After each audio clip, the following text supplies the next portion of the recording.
All right, I have to begin by apologizing that although my name is Genevieve, I do not speak French. So I say I'm very sorry. I also realize I'm about to make you change gears a little bit and tell a different kind of story about what I think it is that consumers are going to want and why I think it's not always all about devices. But I realized I should start... I should start with a cautionary tale about what happens when the devices become king. This is a street sign from the United Kingdom. It is a sign that tells you shouldn't follow your satellite navigation device in your car because it warns you that this is in fact not the freeway that your satellite navigation device says, but in fact a small country road. The challenge here becomes when we listen to our devices, we sometimes ignore our own common sense, and we sometimes ignore the world that is in front of us. So when I think about what it means to talk about devices, and I think about what it means to talk about a digital world, I want to put people back in the story here. I want to put us back in the equation so we're not just only talking about devices. So who am I to do that? Thank you for the short, I like that introduction. I'm a cultural anthropologist by training, an anthropologue, I guess in French, which makes me a very odd creature indeed to be in a tech company. I grew up in Central Australia. I'm also Australian, hence my inability to speak foreign languages. I grew up even more complicatedly living with Aboriginal people in Central Australia, so I spent my childhood living with Indigenous people who remembered their first sight of Europeans and remembered what their country was like before Europeans came there. It means I spent most of my early childhood without shoes, not in school, not learning French, but learning how to kill things. This has not been a good skill in industry, but it means I have a very different point of view when it comes to thinking about technology. When I was hired at Intel some 13 years ago, I was given the job by my new boss of being responsible for helping Intel with two things. Number one was women. My boss thought maybe we needed to know something about women. As I look around this room, I think that might still be the case. My new boss also asked if I would help with something that Intel in 1998 called their ROW problem. That was their rest of world problem. I asked as an Australian what world was in this sentence because I thought that might be important to know, and my boss told me that that was America. And I said, okay, so now I understand the problem is you don't understand women or anyone else. And my new boss says, yes, and we're grateful for any help we can get. It's like, okay. So I took my job to be to explain human beings to a technology company, and I thought I was winning until recently one of my colleagues came back, and I know there are some Intel people in the room, so I apologize for outing you this way. But one of my colleagues came back with this picture and said, Genevieve, we heard you talk about real people and that we needed to pay attention to them, and here they are. And I apologize for the typo on this slide, but I looked at these people and I said to my colleagues, who do you think you've found? And they're like, well, these are the real people who'll be using our devices. And I had to pause for a moment and then say, in what universe do you think 3 generations of white people will sit in the same room and watch the same content happily? Maybe in Canada, but nowhere else.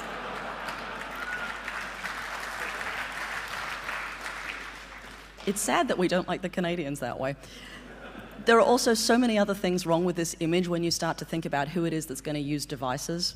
There's no clutter in this room. There's only one remote control, and it's in the hands of a woman. The furniture is white and the rug is white, and none of us who have small children would do that. This is an incredibly seductive picture, but it's also really misleading. It's incredibly seductive because it suggests the future we want to design into is full of people happily waiting for us to turn up and delight them. The reality is much more complicated. In fact, the reality looks like this. The reality is much more a fact that every device we make, every device we want to think about, every content, every service, every application is going to end up in a room that's already full of things. It's already full of devices and experiences and people's aspirations and hopes and frustrations.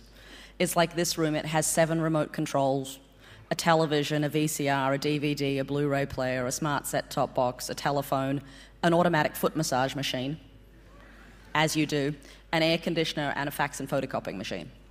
And the reality is if we think devices are going to win, we're going to have to make something so compelling that you want to unplug something that's already in this room. And that's a fairly steep bar. So when we look across the world, what I wanted to do was just tease out, much like my colleague before me, in fact, tease out 5 or 6 threads that I think run through all the ethnographic work we've done for 15 years. So we've spent time in people's homes all over the world, in probably about 30 or 40 countries at this point. And some things have boiled to the surface, and I just wanted to kind of tease some of those out as we think about the landscape in which a device might win. The first thing it's incredibly important to know, and I think everyone has touched on this morning, is that the world into which the devices we make and the services we make might go is a very different one than it's ever been. When I joined Intel in 1998, 70%, that's 70% of all internet users were in the United States. By 2010, it was less than 15%. The fastest growing languages online are Mandarin, Hindi, Bengali, Spanish, and Arabic. Those are languages that not only bring with them different concepts of user interfaces, but also different notions about what knowledge is, about what searching is, and about what it means to be online, let alone the notions of what it might be to regulate being online. It's also the case, and I know it was touched on very briefly here this morning, that the demography of the world is shifting too. More than a third of all Europeans by 2015 are going to be over the age of 50. There are more people in China over the age of 50 than there are under the age of 18. So we talk about our next generation of users, it's deceptively simple to imagine it is youth. The reality is that that's simply not the case. It's in fact a whole other set of populations that we often don't think about, who bring with them different desires and aspirations. So we're talking about a radically different world of consumers than we've previously encountered, and indeed a very global one, as everyone this morning has remarked upon. It's also the case in that world that some interesting things are happening. I realize in my 13 years of being responsible for helping Intel understand women, one of the things that has changed is what it is that women do vis-a-vis technology. If you look at the statistics from today, so from 2011, there are some really interesting things at play. It turns out if you review those statistics that you showed before about all the device portfolios, women actually turn out to be the dominant users of many of them. Women spend 20% more time on the internet any given month than men do on a global basis. Women are 50% owners of mobile phones but send more text messages and do more location-based services than their male counterparts. Women dominate all social networking sites, both as number of participants and as the most active participants. Women represent somewhere between 60 to 70% of owners of all e-books and e-tablets and e-gadgets. It turns out women are also now achieving parity in things like online dating sites, where it turns out we lie as much as our male counterparts do. That would be 100% of the time, as it turns out. We also see that older women now dominate all manner of other technology sites. So when we think about what it means to talk about digital divides, my sense is here those divides look different than they've ever looked. And in fact, there's a question to ask about why we assume women are laggards of technology when in fact they turn out to be in the driver's seat for most new technologies. It's also the case that when I first joined the technology industry, there was a great deal of talk about convergence. We imagined there would be, I think in a small homage to Tolkien, one device to rule them all. And if you think about every conversation we had about the emergence of each new consumer device, we talked about the fact that this was going to be the device that got rid of everything else. The reality is when we spend time in people's homes that device density is increasing. Rather than having one device, consumers have many. This is a young man whose home we visited recently in England. There are 15 discrete internet-enabled devices in this room. Now, he's unusual because the reality is most of us only have about 8. But we're not going to one device, we're going to many. And the notion of what it means to have consumers for whom it may not be so much a single device is king, but a whole panoply of devices will be king, and that's a little complicated to navigate. We also know that for as much as new devices come along, old devices persist. I would sometimes think of these as being stubborn artifacts. In the work we've done recently, it's remarkably clear that while the internet has come along and changed people's patterns of behavior, one of the things that hasn't changed is the amount of time they spend actually watching television. TV viewing is up in the United States 20% in the last 10 years. It's up in Europe, at least in Western Europe, 17.5% in the last 10 years. That means despite the appearance of the internet and internet-enabled devices, television is still a dominant force in our lives. The reality is we still spend, in the United States, about 5 times more in front of our television than we do hours online. In Western Europe, it's about 4.5 of the ratio, so 4.5 times more hours in front of television than the internet. So as we talk about a digital world, we also need to know that people's lives are still profoundly and persistently anchored around other things. One of them is television. We also know, and it was fascinating to listen to everyone this morning talk about all those devices, the IBM survey about how many devices people had and about how many forms of connectivity they have. What we don't ever dwell on there is how hard it is to actually maintain all those forms of connectivity.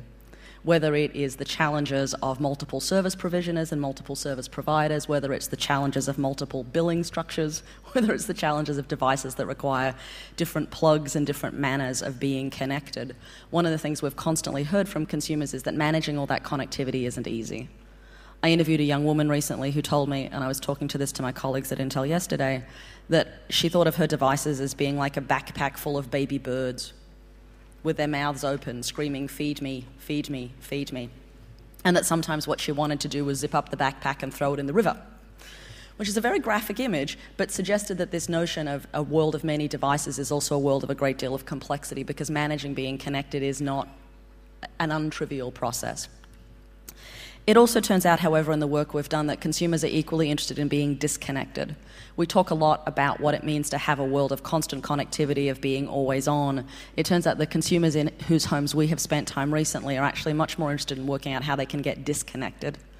This is a sign from a church in Korea, and it reads, "It would be a blessing if you turned your cell phone off."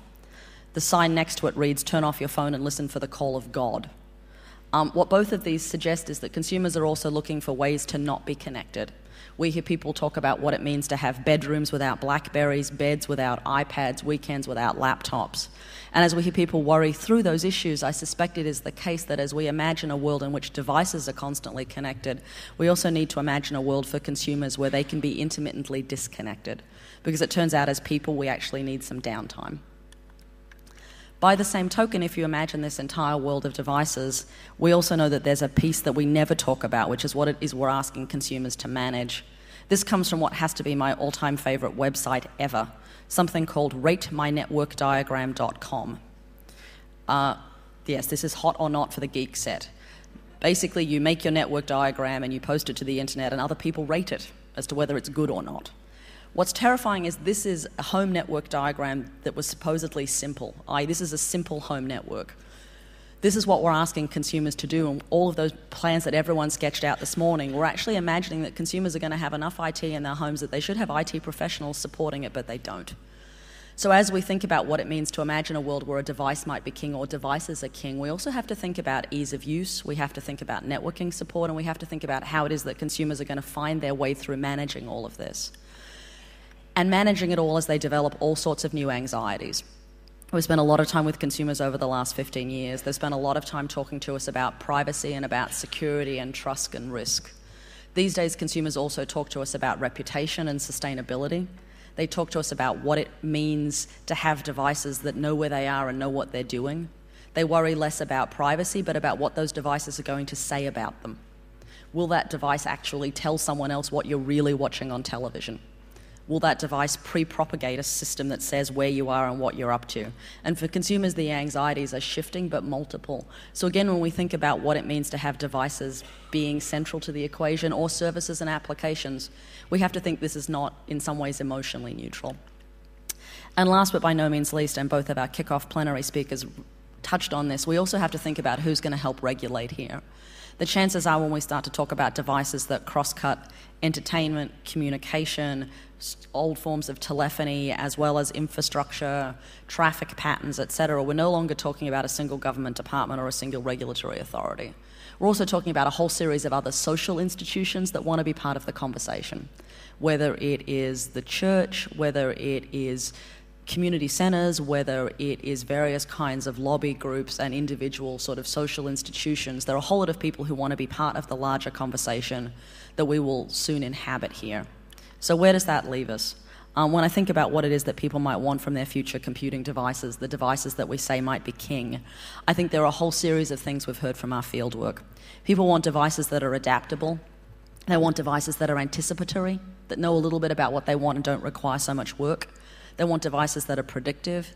We also know they want devices that are sensitive and respectful and devout and that keep their secrets. We also know that those devices need to be reliable, sustainable, robust, and lest it appear that this is all too a bit dire, just a little bit of fun. So on that note, I wanted to say thank you.